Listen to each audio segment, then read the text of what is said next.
Welcome to Widener News, and this is The Team.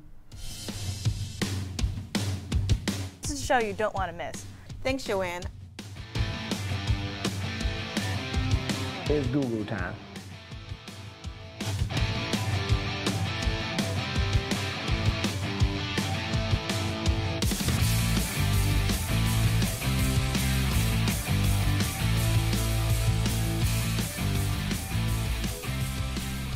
Hello, and welcome to another episode of Widener News. I'm your host, Kanisha Pinckney. And I'm your co-host, Jamal Goodman. As spring has begun, the weather has been all over the place. From hoodies to hat and scarf days, we have no idea what to expect or when it is going to stop. And even though we haven't had too much warm weather, the constant spikes in the temperature are really affecting our roads. Derek McDaniel has the story. Let's check it out. With the winter weather slowly coming to an end, students at Widener University are finally looking forward to driving around the ice and snow-free roads. However, with the salt wearing down the streets, it would appear that there is one more obstacle to get past. Have you hit a pothole yet? Tons. Tons? Tons. It makes it a little hard to drive. You gotta go slower. We should go slower around it, residential areas anyway.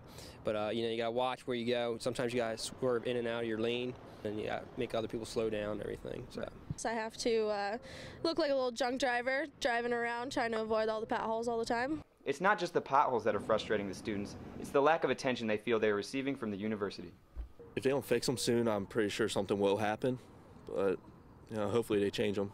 It costs about $100 to replace the tires, so unless the school's gonna pay for that, I think they should definitely get on top of filling them. So as you can see, there are multiple students here that are angered by the conditions of the roads. One can only hope that Widener University and the city of Chester will do something to try to patch those holes up.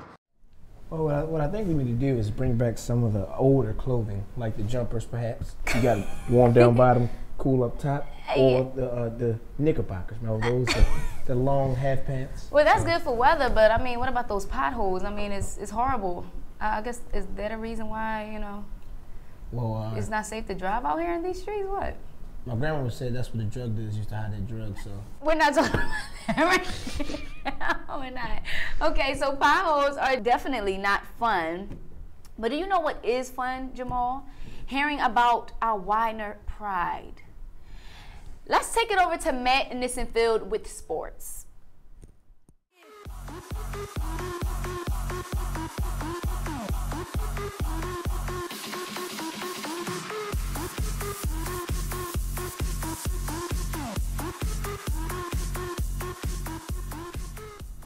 Hello, I'm Matt Nissenfeld, and I'm here to give you a weekly update on your Widener Pride teams. Men's lacrosse lost a tough one this past weekend as they hosted Dickinson in their home opener at Leslie Quick Stadium. After a back-and-forth battle, Mark Levine of the Pride scored a goal with 3 seconds left to send the game into overtime. However, 10 seconds into overtime, the Pride gave up a winning goal. Tim Taylor put up 3 goals on the day for the Pride, while midfielder Patrick Richardson's playmaking abilities made it tough for the Red Devils to keep up with him. On March 16th, the Widener Pride baseball team won a nail-biter against the Lebanon Valley Dutchmen. The Dutchmen found themselves down 8-1 for most of the game, yet tied the game in the top of the 9th to send it to the bottom half of the inning. However, in the bottom of the 9th, freshman Matthew Gorino of the Pride got a game-winning hit to give the Pride a 9-8 win. Gorino went 4 for 5 on the day with 4 RBIs and 2 runs scored. Senior Paul Shepard added 3 hits in the win as well to help the Pride put 14 hits on the board. That's it for this week, but check us out next week for more updates. Let's go Widener Pride. Thank you, Matt, and good luck to all the teams playing this week.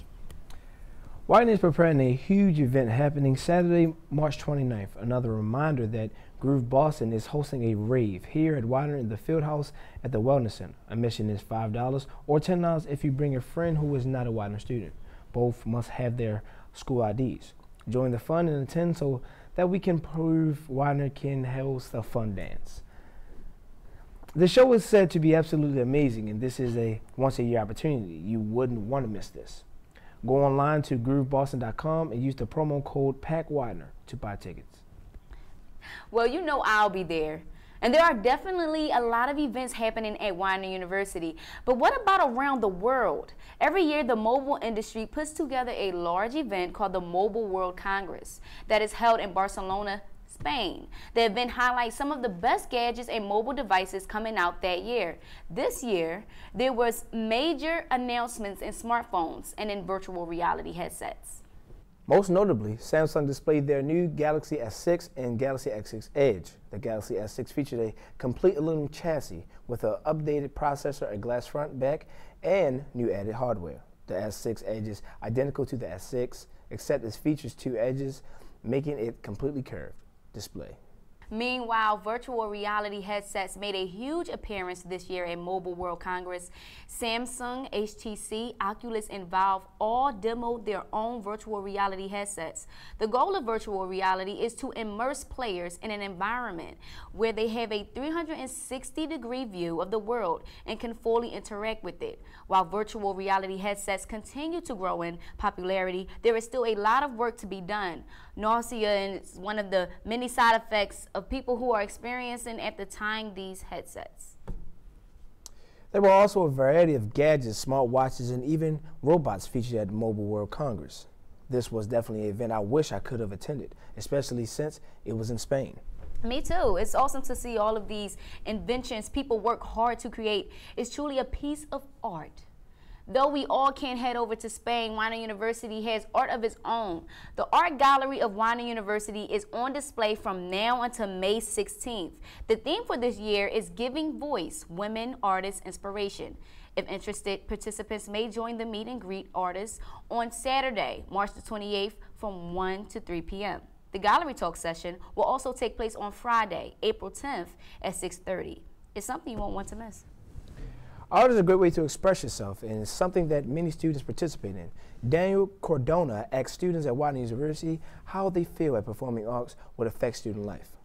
Here at Widener University, I'm a part of a lot of performance arts groups, such as Widener Dance Company, Widener Gospel Choir, and as well as the newly created Widener Acapella Group. We created that acapella group just this year. Definitely a lot of people showing interest in expanding their performance arts here at Widener, so we would love to have a performance arts center. My sister was in college here at Widener, and she actually started up Widener Dance Company, and when she started it, there were only 12 students total in the company, so it's really amazing to see how it's grown over the years.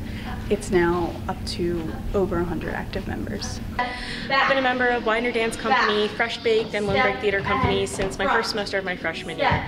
My first show ever performed at Widener was performed in Kapelski Learning Center 1 because we weren't able to get space to perform our show on a proper stage. But it's still a struggle to have props and proper costumes. For me personally, having Widener Dance Company and having this dance class was such a big decision of me coming here. I think we need a new space mainly to broaden what we're doing. We're doing it in a very confined space right here, which is not always convenient and it's not always safe. So it's a big safety factor that we need a new place. I think we could do so many things, such as getting the community involved, getting the whole student body involved, and it would be a dream come true to have a new arts facility in this school. People to realize what arts are here on the campus, because we have a lot of performances going on that people do not know about. And as a freshman coming in, I had no idea that we had a dance class here. As we're recruiting new freshmen, I want them all to join, and to do that we need more space than what we have right now to accommodate bigger classes and more people. I think that a performing arts studio or just a center will really emphasize the aspect that we lead, we engage, we contribute, and we are the ones that actually get out there and inspire the community. And I think that's what a performing arts center would do. That's what dance has taught me. As they do create diverse and well-rounded citizens, and they have the ability to promote leadership, to develop a sense of community and retention within the class and within the school, and also to allow these individuals to take the knowledge that they're gaining through these classes and transfer that through civic engagement.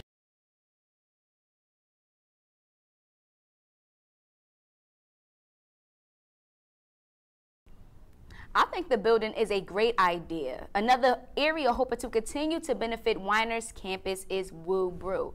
What used to be the old Java City is now Widener University's Brew.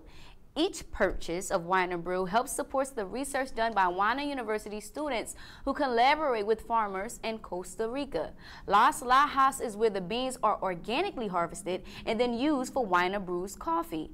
Come out and support your fellow students by buying a cup of coffee in Kapelski Kirkbride or Freedom Hall. That's all we have for today. If you or any organization you are involved in are looking to promote what you're doing or on campus, please contact WTV and the information is below. Bringing you the latest news on updates, events, and student involvement, Widener News is here for you. Again, I'm your host, Kanisha Pinckney. And I'm your host, Jamal Goodman. Have a great rest of the week.